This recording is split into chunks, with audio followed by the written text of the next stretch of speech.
Hi, I'm Larry Dignan, and I'm here with Jim Cherico. He is CEO of Avaya, a company that's been around for a while, but is now riding some COVID-19 trends in collaboration, unified communications, and other good things. Hi, Jim. Thanks for joining us. Yeah, hi Larry. Thanks for having me on and taking the time. I appreciate it. So it's been a while since I've caught up with Avaya, and you guys just recorded a strong quarter. So I guess walk me through the last, kind of your own internal transformation that's been going on for probably, I guess, 18 months or so? Yeah, sure. Yeah, thanks again. So, yeah, when we became a publicly traded company back in January of 2018, about 2.5 years ago, one of the first things we did is we set out to put together a deliberate strategy, and really three-pronged. One is really move the company into becoming a cloud and SaaS company. Secondly, maintain our profitability and continue to improve on our overall business model. And then thirdly, grow as a company. And this past quarter, we actually hit on all three of those deliverables. One is the fact that we did have, for the first time in many years, year over year and quarter over quarter revenue growth. And that was really off the heels of our cloud and SaaS business. About a year ago, it was roughly 15% of our overall revenues. And this past quarter, it was 30%. So doubling in roughly 1 year. 89% of our revenues today are software and services.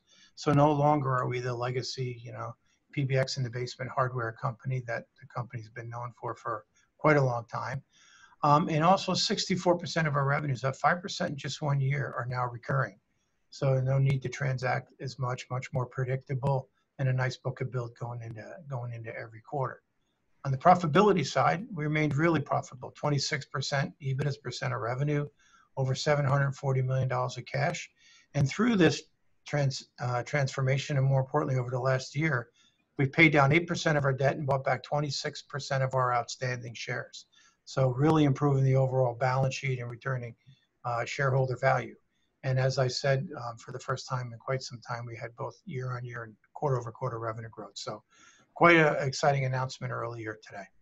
What are some of the management takeaways when you do a shift like that from, going from a primarily legacy hardware vendor to one focused on, software as a service and those sort of recurring revenues? What are some of the, I guess, lessons learned that you can share?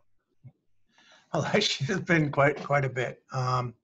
I'd say first and foremost is to stay really close to your customer. We were known previously as being more of a product-oriented company, sort of meaning build it and they will come.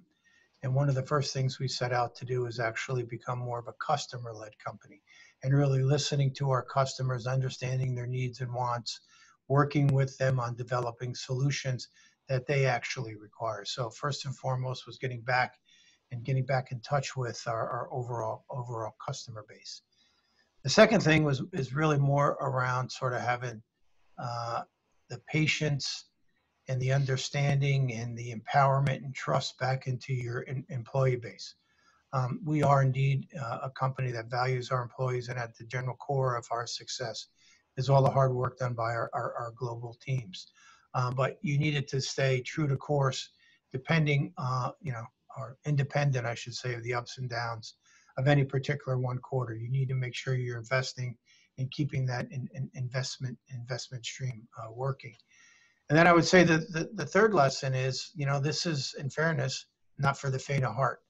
And it's been a long, if you will, 2.5, but yet very rewarding 2.5 years as we've put together sort of the pieces of the puzzle.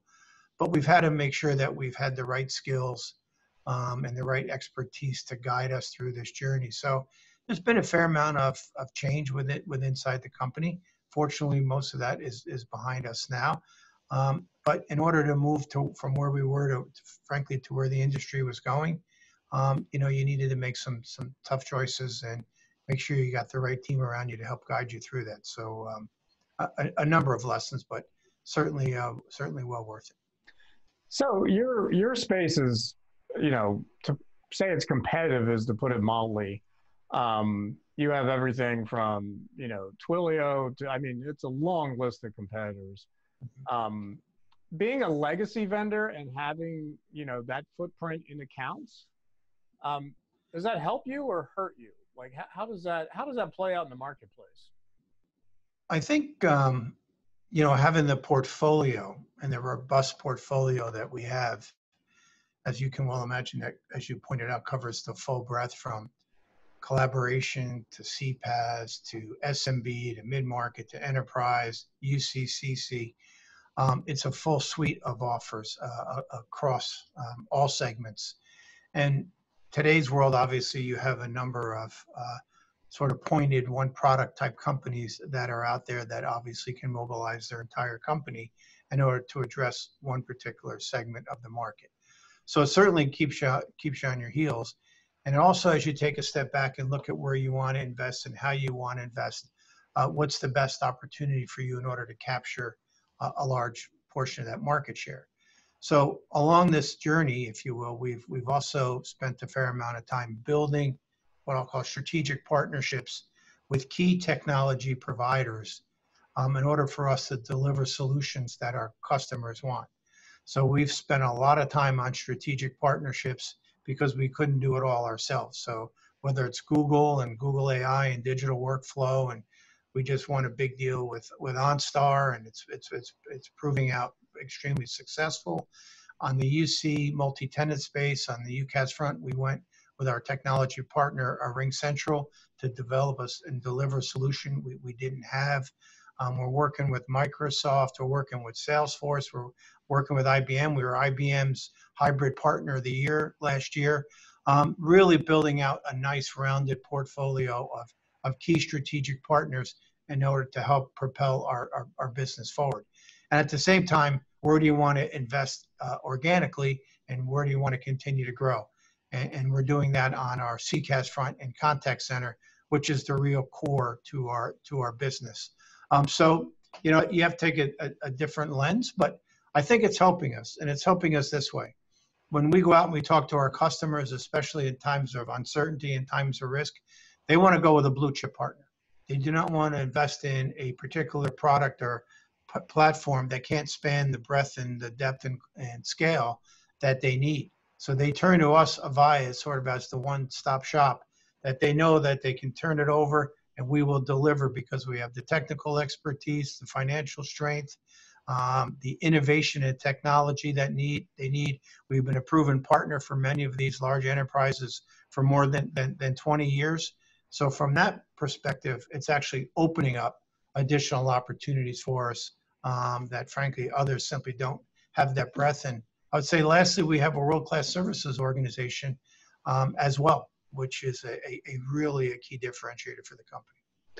So on the contact center front, were your customers prepared to move all their agents virtual, or has that been a boon to the business? No, actually, I would say I don't think anybody was prepared to move over the number of agents in the time frame that they needed to. So we moved or gave away, I should say, 2.5 million remote agent licenses for free. And we were able to move within a matter of weeks all of our customers to a work from home environment so they could operate obviously in the comfort and safety of their homes. I was personally very surprised and quite proud of what we were able to do from an Avaya perspective. The dedication, determination, and probably the most important was the thoughtfulness that our team did working with our customers to get their employees up and running as fast as possible. And I don't believe CFOs really had planned to sort of open up the sort of the checkbook and really driving work from home initiatives when they began the year to where we found ourselves in the March, April, May timeframe. The good news is they are now continuing to invest in work from home initiatives, which also plays to our strengths. And that has now taken those agents and making them as productive and efficient and effective as they would have been in the office.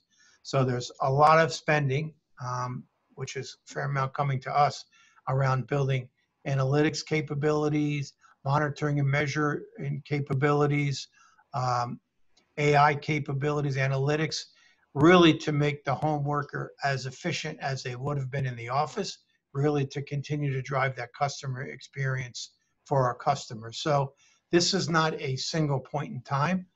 This is an ongoing revenue stream, and in fact, I think it's going to be here for quite some time. Now, I've seen from, some of the cloud vendors, the concept of sort of contact center, call center as a service. Are those cloud vendors, are they partners or frenemies, enemies? I guess, how does it work out in practice?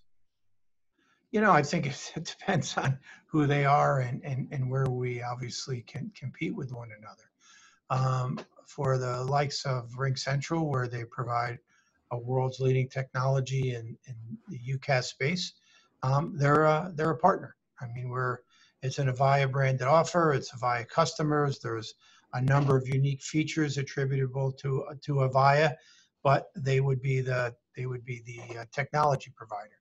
Folks like Verint on workforce optimization and those type of solutions that are now going to the cloud. They're a partner of ours, and Verint brings the technology, and again, we bring all of the wrappers around that to go sell that to our customer base. There's other circumstances where we do compete head to head with private cloud companies, where frankly we take our solution up against theirs, and and the best company may win. So it's kind of a combination of both. Big guys like Microsoft. In fairness, it's more of a partnership orientation than a competitive orientation. They're a little stronger with Microsoft Teams in the lower end, but in the higher end contact center, we're partnering with Microsoft and going to market collectively to win large enterprises. So the world is a bit different than it was, I would say, even 2 to 3 years ago. But depending on what segments you play in, what technologies you can bring versus what your partners can bring, I think I think this is going to actually continue to progress as we go through time. So I think Avaya is on the forefront of partnering, and I think it's going to bode well for us as we move down the road. Well, what are some of the nuances with that partnering? Is it a case of more market alignment, or is it a case of technology integration?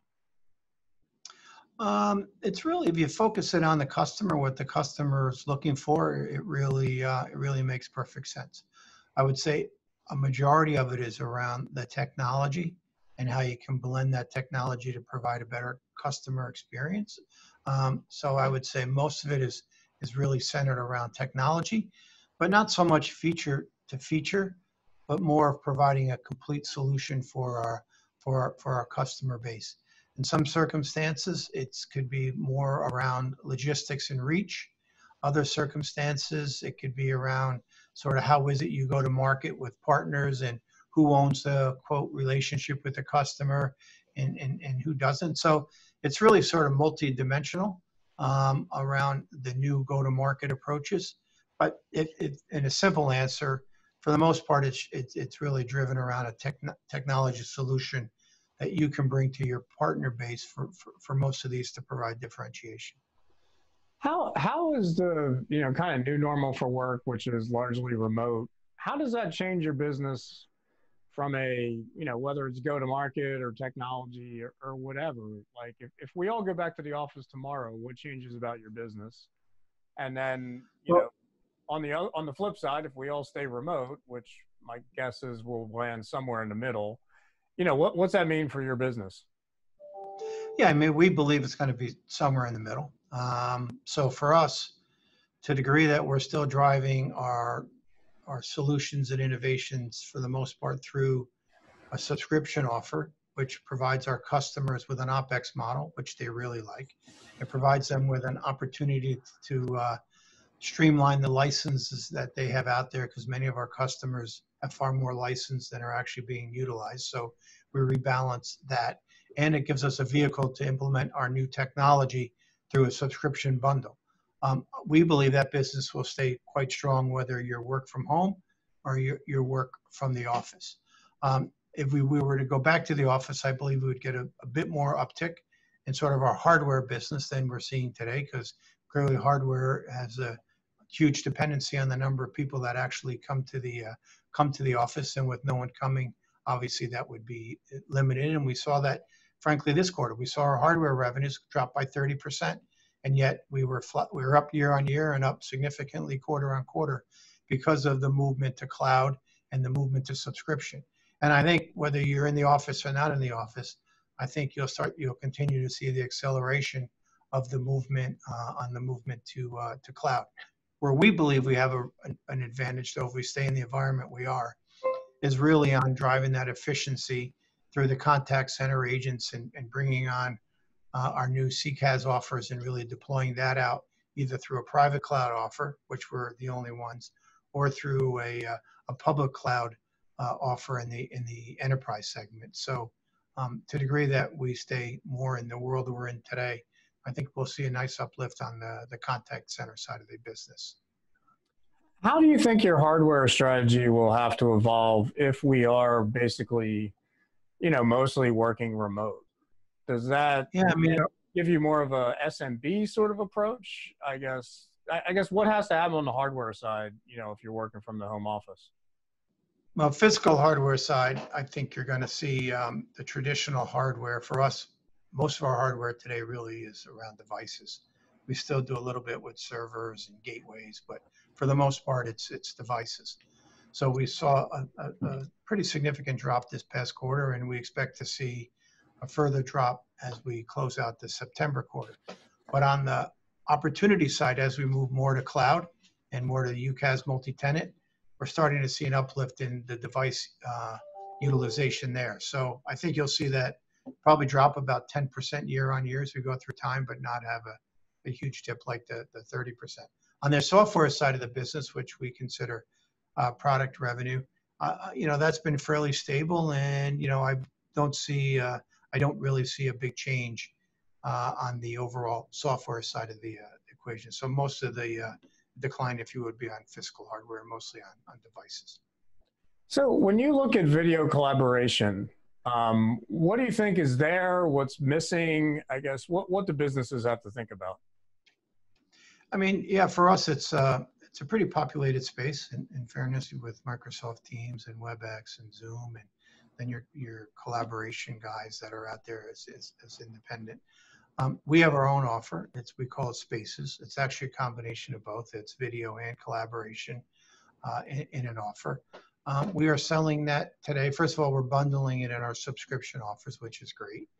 So we're starting to see our customers turn it on as part of our subscription bundle. It also is a standalone offer, and we're starting to see adoption. We were up 550% last quarter. Granted, the denominator is not as large as folks like Zoom and others, but we're still seeing huge uplift.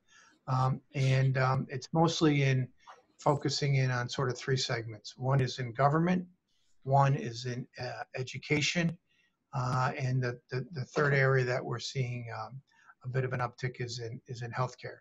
So we're starting to see traction on that now, but still, we're continuing to sell it's a new offer. It's only been out for us for about 4 or 5 months. Most folks are still using it as a video device versus a full, video collaboration tool.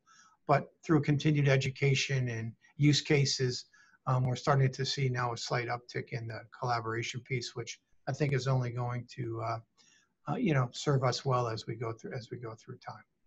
So you're basically focusing on the regulated industries, or you think that's we're focusing, on our sort of our install base. In fairness, it's really not a product that you're going to go out and sell sort of greenfield, at least at this point for us, again, because of sort of how populated that space is. But it isn't really for us. If you look at our install base, there's still opportunities for nice growth for us, and that's where we're focused the most. Okay. All right. Well, thanks for joining us. Yes, thanks. I appreciate it.